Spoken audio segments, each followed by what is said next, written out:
plus de 80% de la population opte pour une médecine traditionnelle selon les rapports du Programme national de la médecine traditionnelle en Côte d'Ivoire. Un taux qui pousse à renforcer les capacités de ces acteurs, surtout en cette période de coronavirus. L'Association des praticiens de la médecine traditionnelle de la région du Poro est donc outillée sur les mesures préventives pour arrêter la propagation du Covid-19. Les enseignements de la Direction régionale de la santé portent notamment sur les symptômes, le mode de transmission du virus et les mesures préventives. Les praticiens constituent le premier rempart de notre lutte. Parce que ici, la première intention, c'est d'abord d'aller à l'indigénat. Et l'indigénat, vous voyez que s'ils ne sont pas informés d'une éventuelle épidémie, c'est la porte ouverte pour la contagion. On les a formés au PFE, ça veut dire pratique familiale essentielle. Ils sont formés à cela, ils connaissent les signes de gravité de certaines maladies. Et comme ici, il s'agit d'une nouvelle maladie, il faut qu'ils soient informés pour qu'ils portent très loin notre message. Nous ont vraiment conseillé de vraiment se protéger. Pour consulter les malades, il faut qu'on porte toujours des gants, avoir des cache-nez.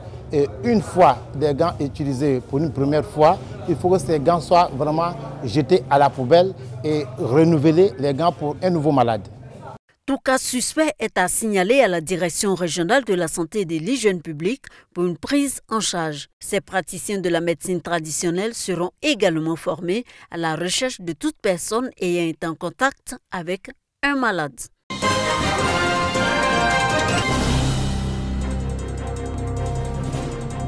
Conan Grégoire sort d'un supermarché avec 2 sacs de riz et autres denrées alimentaires de première nécessité. Il s'approvisionne pour éviter les ruptures de stock les jours à venir. Par rapport à la circonstance, on ne sait jamais. Hein? Voilà, donc on vient prendre 2 sacs de riz pour garder à la maison. Voilà, on ne sait pas quelle mesure va être prise d'un moment à l'autre. Pour le moment, ce n'est pas encore le confinement, mais on ne sait jamais. Dans une autre grande surface de Boaké, Touré Binta, gérant de supérette, est là pour se ravitailler en plusieurs produits de consommation. Tu viens de faire des achats, c'est pour mettre dans notre supermarché. Le stock qu'on avait est déjà vide. À Boaké, plusieurs supermarchés et grandes surfaces ont vu leur stock de riz, de boîtes de conserve, d'huile et d'eau minérale épuisées. Le riz sort, même présentement là, dans ces temps-ci, ça sort plus encore. Voilà, bon, on ne sait pas si c'est selon la maladie que les gens disent. Peut-être à cause de ça, là, on ne sait pas. Les gels hydroalcooliques sont introuvables dans les rayons. Depuis quelques temps, nous avons constaté qu'il y a des personnes qui viennent chercher les gels de main. Aujourd'hui, c'est un peu compliqué parce qu'on n'en trouve même pas du tout. Ceux qui nous envoient, ils ne gagnent plus. Chose importante à noter, aucune hausse des prix des produits alimentaires. Pas d'augmentation, c'est les mêmes prix. Non, le prix n'a pas augmenté. La manière de payer d'habitude, c'est les mêmes prix. Au marché d'oignons et de pommes de terre, les prix de ces denrées alimentaires connaissent une baisse. Il y a pas longtemps Mali, il y a pas longtemps Hollande. Hollande, lui, il est cher toujours. Mais actuellement, on utilise Mali. C'est Mali là qui descend. Actuellement, oignon, ça a baissé même. Parce qu'on était à 500, 400. Actuellement, même, ça varie 350, 400. Seul, le poisson enregistre une flambée des prix à cause de la maladie à coronavirus. Les produits, par exemple, qui coûtaient au moins 17 000, c'est les mêmes produits aujourd'hui, coûtent aujourd'hui 20 500. Soit peut-être 21 000. Il y a plusieurs raisons. Normalement, par rapport au virus et puis par rapport aussi au porc. À Boaké, les marchés resteront approvisionnés en denrées alimentaires au dit des responsables des commerçants.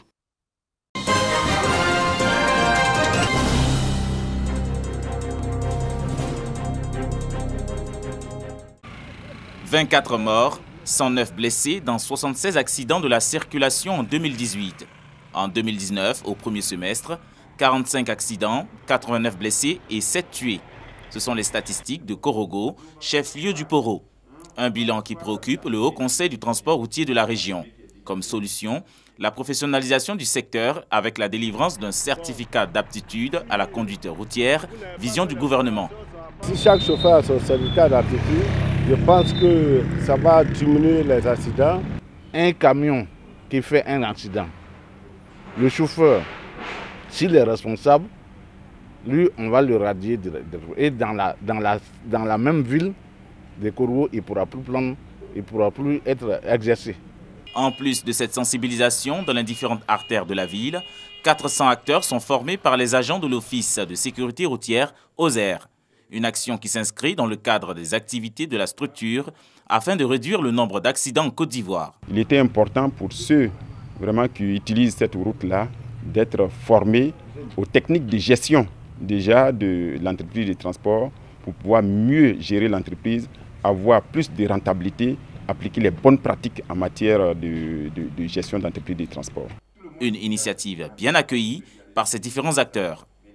Tout le monde son cœur est ouvert dans le travail, dans le transport, et on sait maintenant là où on va. Nous avons compris qu'est-ce qui provoque ces accidents, c'est la pression inutile. Ce projet de certificat d'aptitude à la conduite routière est financé par la Banque mondiale à environ 325 millions de francs CFA. Démarré le 15 mai 2019, il prendra fin en août prochain et concerne 5000 acteurs du secteur des transports dans 12 villes du territoire national.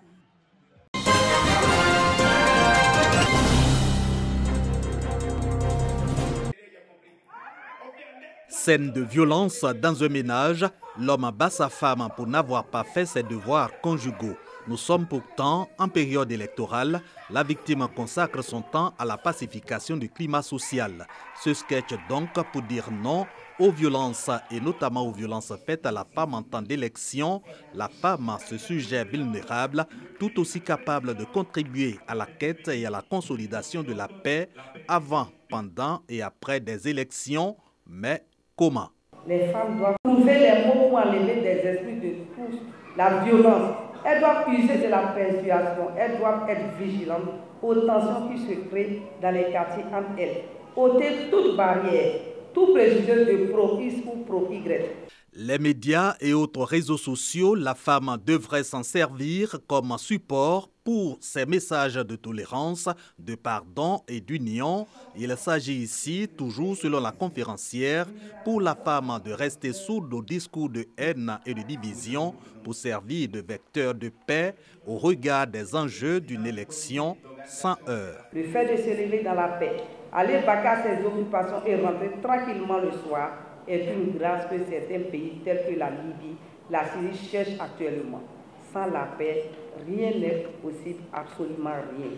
Et la conférencière d'indiquer que ces avantages profitent en premier chef à la femme puisque pilier de la nation, elle est suivie par tous les intervenants, de la représentante du maire Nicolas Dibo au représentant du président national du réseau des jeunes cadres pour le RHDP, structure dont la coordination de Bouaké a initié la présente session de sensibilisation.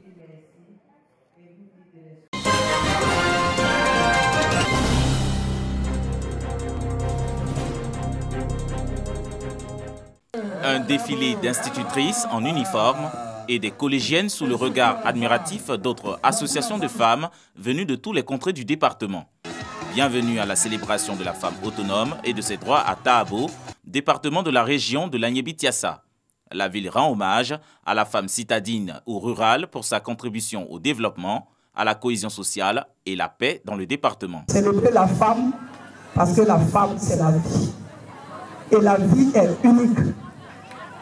La femme est le matin, elle est le midi, elle est le soir, elle est le piment de toute vie. Des festivités meublées par des sketchs, des danses, des présentations des fruits de leur labeur, des productions agricoles qui ne peuvent laisser le conseil régional indifférent. Nous allons assurer une permanence du conseil régional pour que vous venez vers nous, pour que nous vous accompagnions. De manière concrète, le président a décidé d'envoyer 2 usines pour broyer du manioc. Cela va vous demander de redoubler d'efforts pour trouver du manioc. Cela va vous demander de vous organiser. Quant à la marraine, elle donne les raisons de sa présence. En acceptant d'être la marraine de cette cérémonie, c'était pour moi une façon très sincère de reconnaître le travail que vous faites chaque jour. Oui, vous êtes toutes braves et courageuses. Et toute la société reconnaît votre importance. Notre place est très importante dans la société. Et cette société, nous les femmes, nous la voulons solidaire, fraternelle, sans palabres et en paix. Des femmes du département qui impactent par leur travail sont distinguées par Florentin Assamoah, préfet de Tahabo. Lui et la marraine exhorte toutes les femmes de Tahabo à demeurer dans l'union, la cohésion sociale et la paix pour le développement de la localité.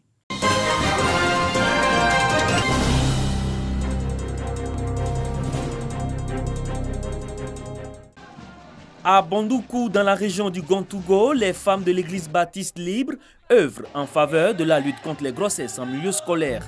Elles ont offert un centre polyvalent construit sur une superficie de 1200 mètres carrés avec l'appui de la fondation Free Will Baptiste. Merci à notre Dieu Tout-Puissant qui a permis aux femmes des églises baptistes libres de Côte d'Ivoire d'avoir ce beau centre polyvalent qui est le fruit de la réalisation de leur projet Qu'est-ce pour Jésus. Je sais que ce centre-là, ça répond vraiment à notre besoin.